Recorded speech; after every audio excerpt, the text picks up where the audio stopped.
And welcome students of class 10th। आज हम start करने वाले हैं साइंस की फिजिक्स का चैप्टर फर्स्ट इलेक्ट्रिसिटी। ओके, तो इलेक्ट्रिसिटी का नाम सुनते ही सबसे पहले हमारे दिमाग में ये आता है कि इलेक्ट्रिसिटी मतलब कि करंट। ठीक है, तो क्या ये जो चैप्टर इलेक्ट्रिसिटी हमारे किताब में दिया गया है, क्या इसका कोई प्रैक्टिकल यूज़ है?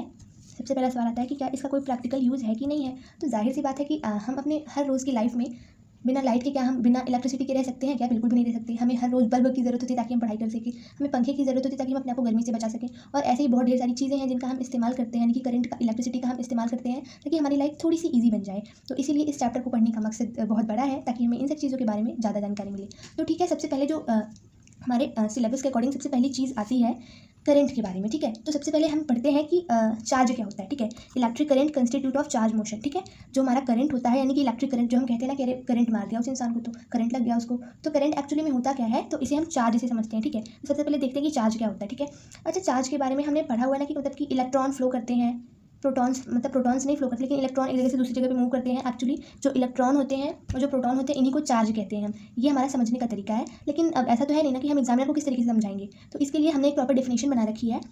Electric charge is physical property of matter that causes it to experience force when it is placed in an electric field। ठीक है, तो जो इलेक्ट्रिक चार्ज है एक फिजिकल प्रॉपर्टी है ऑफ मैटर की, किसी भी मैटर यानी कोई भी मैटर है उसकी एक फिजिकल प्रॉपर्टी होती है that causes it to experience a force when it is placed in an electric field। Electric field एक तरह की फील्ड होती है। जब भी हम किसी भी चार्ज को इसमें रखते हैं, जैसे कि मान लो ये मान लो इलेक्ट्रिक फील्ड है। ठीक है, ये इलेक्ट्रिक फील्ड है, ऐसे से जा रही है इलेक्ट्रिक फील्ड। जब भी हम किसी भी चार्ज को इसके बीच में रखेंगे तो वो जो चार्ज होगा वो एक तरीके से उसको वो फोर्स एक्सपीरियंस करेगा। ये अभी हम एक हाई लेवल की चीज़ लिखी हुई है जो कि हम आगे के क्लासेस में और अच्छे से पढ़ाई करेंगे, लेकिन अभी हमारा बस एक तरीके से ये डेफिनेशन है, एक डेफिनेशन बना दी गई है जिसको हमें एग्जाम में लिखना होता है। लेकिन एक्चुअली में चार्ज के बारे में हमें पता था कि जैसे इलेक्ट्रॉन्स, प्रोटॉन्स, ये सारे चार्ज ही होते हैं।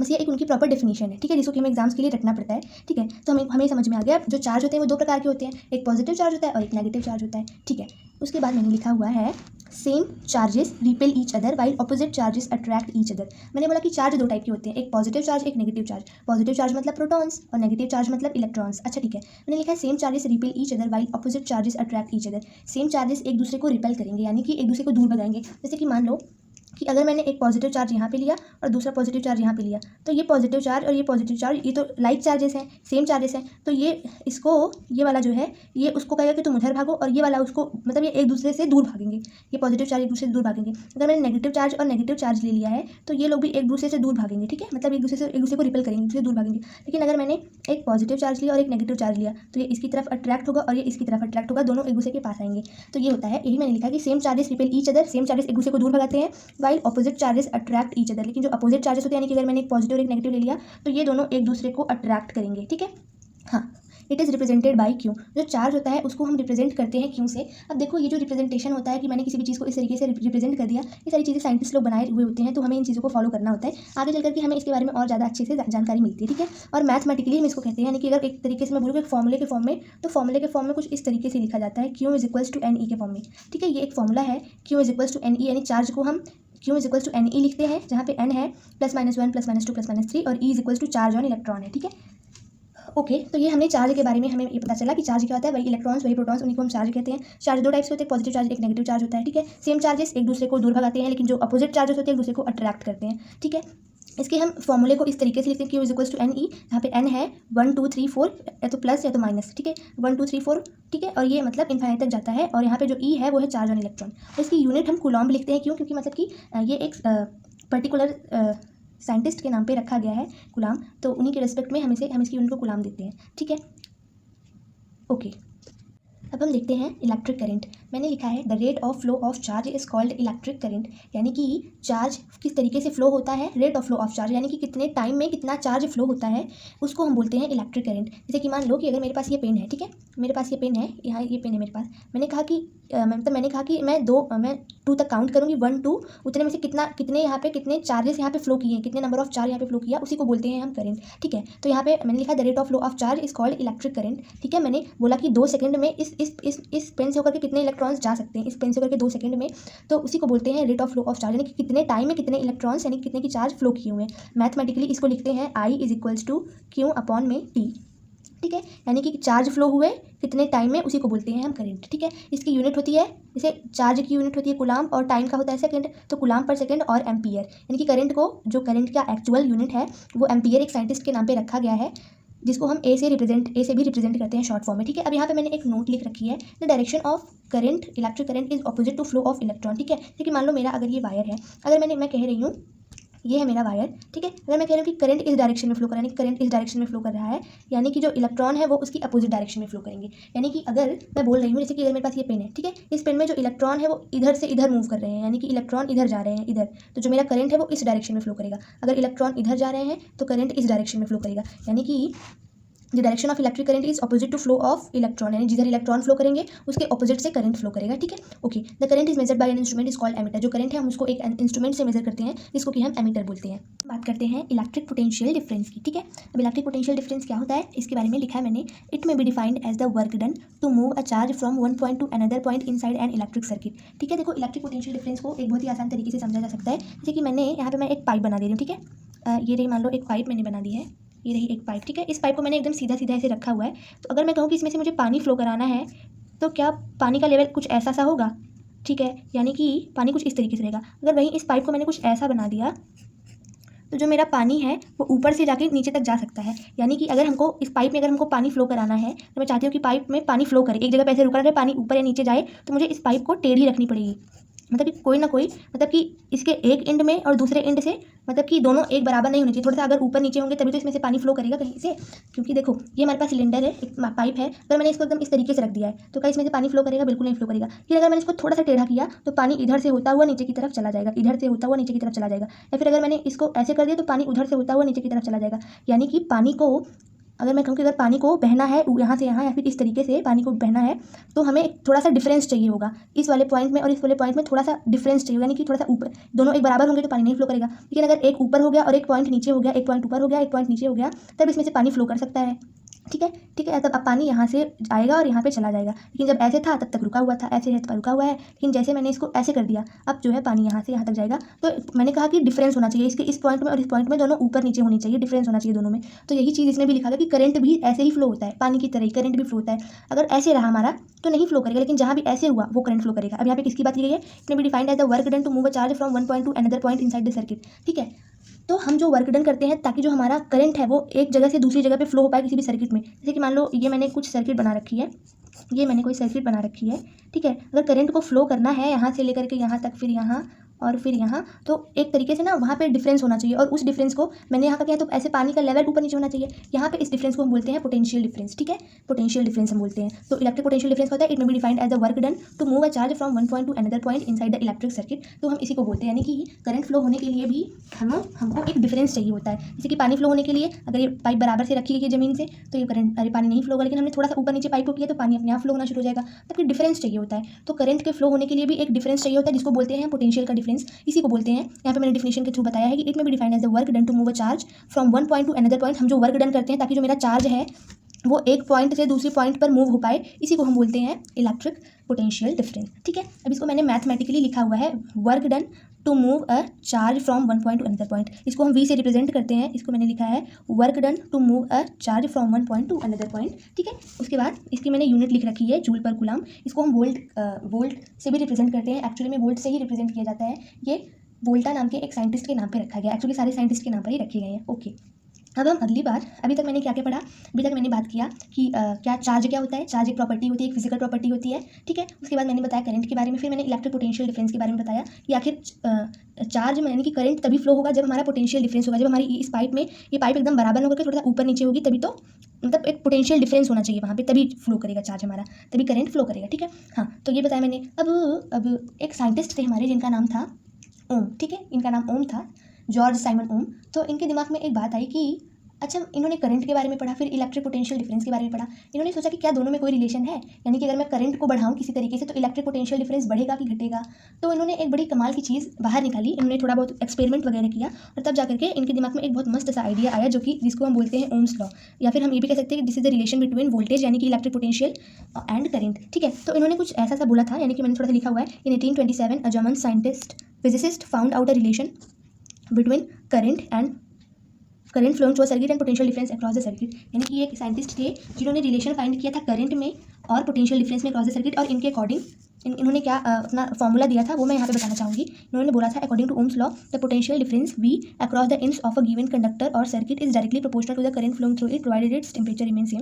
इनका जो लॉ है बहुत ही सिंपल सा है, बहुत ही सिंपल सा लॉ है। इन्होंने बस ये कहा था कि अगर किसी भी सर्किट के थ्रू, जैसे कि मान लो मैंने कोई एक सर्किट बना रखी है, यहाँ से ऐसे ऐसे करंट फ्लो हो रहा है, ठीक है, तो अगर हम इस सर्किट का टेम्परेचर ना बदलें, यानी कि जो हमारा आसपास का जो टेम्परेचर है अगर वो नहीं बदलता है, तो इसमें जितना करंट फ्लो हो रहा है और जितना वोल्टेज है दोनों एक दूसरे के प्रोपोर्शन में होंगे। यानी कि अगर हम करंट बढ़ाएंगे तो वोल्टेज भी बढ़ेगा, ठीक है, अगर हम करंट बढ़ाएंगे तो वोल्टेज बढ़ेगा, करंट को कम करेंगे तो वोल्टेज भी कम होगा। बस ये है कि हमारा जो टेम्परेचर है, जो तापमान है इसके आसपास का, वो सेम रहना चाहिए, वो बदलना नहीं चाहिए, ठीक है।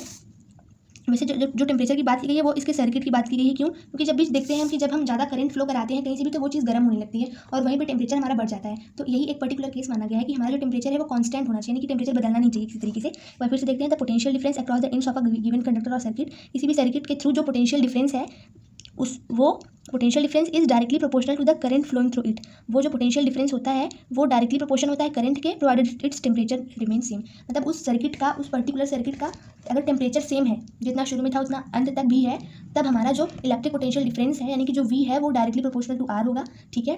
अब अगर हम प्रोपोर्शनलिटी की जब हम साइन हटाएंगे तो V is equals to R I, ये एक कांस्टेंट है where R is a constant of proportionality which is called resistance. इसको हम रेजिस्टेंस के नाम से भी बुलाते हैं, ठीक है। V is equals to I R, मैंने इसको ऐसे पलट के यहाँ पे लिख दिया, V is equals to I R. ये बहुत ही ज़्यादा फेमस एक फॉर्मूला है जिसको हमेशा ओम्स लॉ के नाम से बोला जाता है, ठीक है। तो जब भी ओम्स लॉ बोला जाए कि अच्छा बताओ ओम्स लॉ क्या होता है, ठीक है, तो हमें फटाक से ये नहीं बोल देना कि V is equals to I R ये ओम्स लॉ होता है। ये एक फॉर्मूला बस है। ओम्स लॉ ने ये नहीं बताया था कि V is equals to I R ये मेरे नाम से फॉर्मूला रख लो। ओम ने ये बताया था कि जो जब भी हम वोल्टेज बढ़ाएंगे तो करंट बढ़ेगा। यानी कि ओम ने ये बताया था कि वोल्टेज में, यानी कि पोटेंशियल डिफरेंस में और करंट में क्या क्या रिलेशन होता है। जब हम वोल्टेज बढ़ाएंगे तो करंट भी बढ़ेगा, लेकिन इन्होंने एक कंडीशन दे रखी है क्या, कि जो हमारा टेम्परेचर है वो नहीं चेंज होना चाहिए। टेम्परेचर या फिर कोई और भी चीज़ आसपास की उस कंडक्टर के साथ कुछ भी छेड़छाड़ नहीं होना चाहिए उस सर्किट के साथ। यानी कि वो जैसे का तैसा है, अगर उसका टेम्परेचर जितना पहले था उतना बाद में भी है, तब जा करके हमारा ओम्स लॉ फॉलो होगा। यानी कि साफ साफ शब्दों में मैं कहूँ तो जो हमारा पोटेंशियल डिफरेंस है, अगर हम उसको बढ़ाएंगे तो करंट बढ़ेगा, उसको कम करेंगे तो करंट भी कम होगा। यही है हमारा ओम्स लॉ, यानी कि दोनों एक दूसरे के डायरेक्टली प्रोपोर्शन में होते हैं, ठीक है। ओके, अब हम नेक्स्ट वीडियो में चलते हैं। ओम्स लॉ को मैंने लिखा था V इज डायरेक्टली प्रोपोर्शनल टू I, यानी कि पोटेंशियल डिफरेंस हमारा करंट के प्रोपोर्शन में होता है। फिर मैंने प्रोपोर्शनलिटी की साइन हटा करके is equals to I R लिखा था। अब अगर इस R को मैं यहीं रखूँ और इस V को मैं नीचे लेके जाऊँ तो R is equals to V I, ये इज इक्वल्स टू कॉन्स्टेंट मैंने लिखा है। क्यों? क्योंकि V अपॉन में I is equals to R है और जो हमारा R है वो एक कॉन्स्टेंट है, ठीक है। अगर V अपॉन में I is equals to constant है, इसका मतलब the ratio of potential difference and current is constant and equal to the resistance. यानी कि अगर मैं इसका और इसका दोनों का रेशियो निकालूँ तो ये रेजिस्टेंस के बराबर आएगा। यानी कि देखो, जब भी हमारी दो कोई क्वांटिटी एक दूसरे के डायरेक्टली प्रोपोर्शन में होती हैं, ठीक है, इस तरीके से कि मतलब जब भी हम उनका रेशियो निकालें V अपॉन में I इस तरीके से अगर कांस्टेंट आती हैं, तो जब भी हम उनका ग्राफ बनाएंगे वो एक स्ट्रेट ग्राफ बनेगा। और स्ट्रेट ग्राफ बनने का मतलब है कि जब ये बढ़ रहा है तो ये भी साथ में, यानी कि दोनों एक साथ बढ़ रहे हैं। जब ये बढ़ेगा तो ये भी बढ़ेगा, जब ये घटेगा तो ये भी घटेगा, तब एक लीनियर ग्राफ, यानी कि एकदम एक बराबर ऐसे सीधे ग्राफ बनता है। तो ये ओम्स लॉ का ग्राफ है जो कि बहुत ही ज़्यादा इंपॉर्टेंट है और बहुत ही ज़्यादा सिंपल भी है। ये एक स्ट्रेट ग्राफ बनता है। ये दिखाता है कि जब हम करंट की वैल्यू जब हम बढ़ाएंगे तो उसी के अकॉर्डिंग हमारा वोल्टेज की भी वैल्यू आएगी। जितनी करंट की वैल्यू हम बढ़ाएंगे उसी के अकॉर्डिंग वोल्टेज की भी वैल्यू आएगी। ये ग्राफ दिखाना चाहता है और हम बहुत ही शॉर्ट में इसको इस तरीके से दिखाते हैं कि यहाँ पे हमारा I है, ये रहा हमारा पोटेंशियल डिफरेंस और ये स्ट्रेट इसका ग्राफ ऐसे बनता है, ठीक है। तो हम इसको इस तरीके से रिप्रेजेंट करते हैं। अब हम बात कर लेते हैं कुछ सर्किट डायग्राम्स की जो कि हम सर्किट बनाने में इस्तेमाल करेंगे। ये मैंने इसको यहाँ पे लिख रखा है, ठीक है। ये मैंने लिखा हुआ है electric circuit and it's components. अभी मैं सर्किट की बात कर रही थी ना कि अगर किसी सर्किट में करंट फ्लो हो रहा है, किसी सर्किट में पोटेंशियल डिफरेंस क्या है, तो उसके बारे में, मतलब सर्किट क्या होता है। सर्किट एक ऐसा क्लोज स्ट्रक्चर होता है। सर्किट को अगर मैं कहूँ तो एक ऐसा क्लोज स्ट्रक्चर जहाँ पे करंट फ्लो होता हो, ठीक है, जहाँ पे करंट फ्लो होता हो। अब ये सर्किट ऐसा थोड़ी ना कि मैं इसमें बस तार लगा दूंगी तो उसमें से करंट फ्लो होने लगेगा। बैटरी भी तो लगानी पड़ेगी हमें। तो वही सारी ढेर सारे हमारे कुछ दे रखे हैं कि क्या क्या किस तरीके से हम दिखाते हैं इन सारी चीज़ों को, अलग अलग चीज़ें जो हम इस्तेमाल करते हैं इलेक्ट्रिक सर्किट बनाने में। तो सबसे पहले दे रखा है कनेक्टिंग वायर्स, यानी कि जब भी हमें वायर बनाना होगा, कहीं पे दिखाना होगा कि वायर है, तो हमें उसे एक स्ट्रेट लाइन से दिखा देना है। जैसा कि मैंने यहाँ पे दिखाया कि एक स्ट्रेट लाइन ये वायर है, ठीक है। अब यहाँ पे अब सेकंड मैंने लिखा है ज्वाइंट वायर या कनेक्टिंग वायर, यानी कि जब भी हमें दो दिखाना होगा कि एक वायर इधर है और एक वायर आकर के इससे जुड़ रहा है, तो हमें कुछ इस तरीके से उसे दिखाना होगा। फिर है वायर क्रॉसिंग। अगर हमको दिखाना है कि एक वायर ऐसे है और दूसरा वायर इसके ऊपर से जा रहा है लेकिन इसको छू नहीं रहा है, तो हम उसे इस तरीके से दिखाएंगे कि वायर क्रॉस करके चला जाए लेकिन इसको टच नहीं कर रहा है। रेजिस्टेंस वायर क्या होता है, ठीक है। अभी भी मैंने पढ़ा कि जो V अपॉन में I is equals to R, जो कि इज इक्वल्स टू रेजिस्टेंस होता है, ठीक है। तो वहीं से जो रेजिस्टेंस होता है, रेजिस्टेंस के बारे में अभी हम नेक्स्ट वीडियो में बात करने वाले हैं और अच्छे तरीके से। तो जो रेजिस्टेंस होता है एक्चुअली में ये एक बहुत ही इंपॉर्टेंट चीज़ होती है। तो इस रेजिस्टेंस को हम इस तरीके से रिप्रेजेंट करते हैं, कुछ इस तरीके से, ठीक है। रेजिस्टेंस है, ठीक उसी तरीके से हमारा रियोस्टेट भी है, इसको वेरिएबल रेजिस्टर बोलते हैं। इसके बारे में भी नेक्स्ट वीडियो में थोड़ा अच्छे से बात करेंगे हम, ठीक है। अब हम बात कर लेते हैं अगला जो मैंने बनाया है ओपन की के बारे में। ओपन की का मतलब है कि करंट फ्लो नहीं हो रहा है। ओपन की को हम ऐसे बनाते हैं, देख लो एक बार, ऐसे बनाएंगे, ऐसे ऐसे ऐसे बना देंगे, ठीक है। इसमें करंट अभी नहीं फ्लो हो रहा है, लेकिन जैसे मैंने इसको ऐसे किया तो अब करंट फ्लो हो सकता है यहाँ पे, ठीक है। नेक्स्ट मैंने बनाया है, ये रहा मेरा ओपन की, ये रहा मेरा क्लोज की। अब ये है स्विच के बारे में। देखो स्विच क्या होता है, स्विच को हम इस तरीके से बनाते हैं, स्विच को हम ऐसे बनाते हैं, ऐसे बनाते हैं और ऐसे बनाते हैं। ये मेरा स्विच अभी खुला हुआ है, यानी कि करंट नहीं फ्लो कर रहा है। जैसे मैंने इसको एक ऐसे वायर से जोड़ा, अब यहाँ पे करंट बहुत ही इजीली फ्लो करेगा, ठीक है। तो यहाँ पे ये है ओपन स्विच, देखो ये वायर जुड़ा हुआ नहीं है, यानी कि करंट नहीं फ्लो हो रहा है। जैसे ये वायर जुड़ा, अब यहाँ क्लोज स्विच हो गया, मतलब कि ये जो स्विच है वो बंद हो चुका है, इसके कनेक्शंस अब लॉक हो गए हैं, यानी कि अब यहाँ से करंट फ्लो होने लगेगा। बल्ब एक बहुत ही प्यारा सा हार्ट शेप का स्ट्रक्चर बनता है, इसको मैं बना के दिखा देती हूँ। बल्ब कुछ इस तरीके से बनता है, कुछ इस तरीके से बल्ब हम बना देते हैं, ऐसा कुछ करके, ठीक है। ओके, फिर अगला मैंने यहाँ पे बनाया हुआ है, अगला मैंने बनाया है सेल को। सेल क्या होता है, सेल तो हर कोई जानता ही होगा क्या होता है। सेल एक छोटी सी बैटरी होती है। सेल को हम इस तरीके से दिखाते हैं, एक लाइन हम बड़ी बनाते हैं, दूसरी लाइन छोटी बनाते हैं, और जो ये होता है ये पोटेंशियल डिफरेंस दिखाता है कि एक जगह पे पोटेंशियल पॉजिटिव है यानी कि ज़्यादा है, एक तरफ पोटेंशियल नेगेटिव है। यानी कि अगर मैं इसको दिखाऊँ तो एक तरफ जो मेरा, एक तरफ ऊंचाई जो है ज़्यादा है, एक तरफ नेगेटिव यानी कि नीचे ज़्यादा है, तभी तो पानी ईजिली फ्लो करेगा। जितना ज़्यादा पोटेंशियल डिफरेंस होगा, मतलब अगर मेरी पाइप इस तरीके से है, अगर मेरी पाइप इस तरीके से है तो पानी नहीं फ्लो करेगा। लेकिन पोटेंशियल डिफरेंस हम जैसे ही बढ़ाएंगे, नहीं जितना ज़्यादा ऊपर इस पॉइंट से और इस पॉइंट में जितना ज़्यादा डिफरेंस होगा, उतना ही तेज़ी से पानी हमारा फ्लो करेगा। अब तो पानी सीधे से आएगा बड़ी आसानी से। तो यही दिया गया है कि हम पॉजिटिव को इस तरीके से, नेगेटिव को इस तरीके से दिखाते हैं। ये हमारा शेल का रिप्रेजेंटेशन होता है। लेकिन जब हमें बैटरी दिखानी होती है, बैटरी मतलब क्या होती है, बैटरी वो होती है जिसमें ढेर सारी शेल एक साथ कनेक्टेड हो। तो बैटरी को हम दिखाते हैं इस तरीके से, एक बड़ा बनाया फिर एक छोटा बनाया, फिर इसको एक बड़े वाले से जोड़ा, फिर एक छोटा वाला बनाया, फिर एक बड़ा, और ऐसे हम ढेर सारा लगा देते हैं, यहाँ पे पॉजिटिव यहाँ पे नेगेटिव, ठीक है। अब हम नेक्स्ट देख लेते हैं। नेक्स्ट मैंने बनाया है एमीटर। एमीटर मैंने बताया, एमीटर वो होता है यूज्ड टू मेजर करंट। जो एमीटर होता है वो हम इस तरीके से बना देते हैं, ठीक है। एमीटर एक डिवाइस है, ये करंट को मेज़र करती है, ठीक है, कि कितना करंट फ्लो हो रहा है कितने अमाउंट में। और करंट को हम कैसे मेज़र करते हैं, किस यूनिट में, एम्पियर में मेज़र करते हैं, ठीक है। उसके बाद मैंने बनाया है वोल्ट मीटर। ये साइन मैंने बनाया है, ये है वोल्ट मीटर का sign. It is use to measure potential difference, ठीक है। जब भी हमें पोटेंशियल डिफरेंस मेजर करना होता है तो हम वोल्ट मीटर का इस्तेमाल करते हैं, जिसको कि इस तरीके से रिप्रेजेंट किया जाता है। अब थर्ड है हमारा, ये गैल्वेनोमीटर दिया हुआ है, हाँ। इसको हम इस तरीके से रिप्रेजेंट करते हैं, यूज्ड टू डिटेक्ट करंट। अब मेजर करंट और डिटेक्ट करंट में डिफरेंस ये है कि ये हमको अमाउंट बताता है कि कितना करंट हमारा है, कितना 1 एम्पियर है, 2 एम्पियर है, 3 एम्पियर है। यूज्ड टू डिटेक्ट करंट, हम इसका इस्तेमाल सिर्फ इसलिए करते हैं ताकि हमें पता चल सके कि किसी भी सर्किट में करंट फ्लो हो रहा है कि नहीं हो रहा है। अब ये लास्ट के जो दो हैं, कैपेसिटर और ग्राउंड, इसका अभी तो बहुत ज़्यादा इस्तेमाल नहीं है। तो जो कैपेसिटर होता है, इसके बारे में हम क्लास 12 में और डिटेल में पढ़ेंगे। फिलहाल ये भी हमारे सिलेबस में नहीं है। ग्राउंड का इस्तेमाल है हमने बहुत बार सुना होता है ना कि घरों में अर्थिंग लगी होती है। तो अर्थिंग मतलब कि हमारी किसी भी, जैसे मान लो हमारी फ्रिज में अर्थिंग लगी होती है, तो मतलब कि यानी कि कोई भी एक तार फ्रिज में से निकाल करके हम ज़मीन के अंदर डाल देते हैं, तो उसी को अर्थिंग बोलते हैं। उसको हम इस तरीके से रिप्रेजेंट करते हैं, ठीक है। तो इसमें जो बहुत ज़्यादा इंपॉर्टेंट है, जो याद करना चाहिए हमें, जो मतलब आ सकता है, एक तो वायर है बहुत ही सिंपल सा, ठीक है। ये वायर है, ये जॉइंट वायर है, वायर क्रॉसिंग रेजिस्टेंस, ये सारी चीज़ें बहुत ही ज़्यादा इंपॉर्टेंट है। तो एक बार इसका आई होप आप लोगों को स्क्रीनशॉट ले लेना चाहिए, अगर पूरी स्क्रीन में आ पा रहा हो तो एक बार इसका स्क्रीनशॉट ले लेना चाहिए। इसमें मैंने सारी चीज़ें कवर कर रखी हैं ताकि बड़ी ही आसानी से ये आप लोगों के काम आ सके, ठीक है।